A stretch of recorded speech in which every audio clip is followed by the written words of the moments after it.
Ang panukalang batas naman na magpapakulong sa mga public officials pati mga empleyado na mangre-red tag inihain sa Kamara. Brigada Haji Caaminio, ibrigada mo! Brigada Live Report! Isinusulong ni mamamayang Liberal Party List Representative Laila De Lima ang panukalang batas na layong patawan ng parusa ang mga opisyal at kawani ng gobyerno na mambibiktima ng red tagging.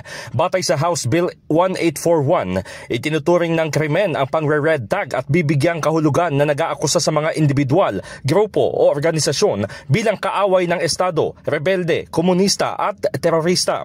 Malinaw na itinatakda ng panukala ang mga uri ng red tagging gaya ng public statements, social media posts, anunsyo o deklarasyon, signages, streamers, placards, public fora at iba pang venues o media.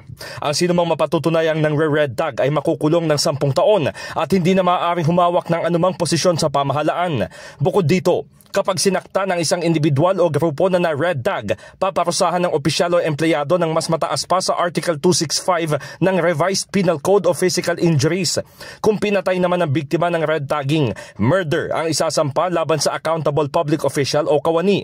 Paliwanag ni De Lima, ang red tagging ay banta sa karapatan, kaligtasan at katotohanan. Minamaliitaan niya ng red tagging ang trabaho at papel ng human rights defenders at political dissenters na kalaunan ay nagpapahina sa demokrasya at rule of law.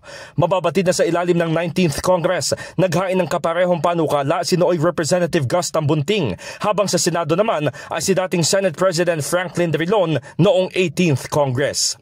In the heart of changing lives, ako si Brigada Haji Caaminio ng 105.1 Brigada News FM Manila, the Music and News Authority. Ang bahaging ito ay hatid sa atin ng Maxan Mangosteen Santon Coffee. Max Healthy, Max Sarap.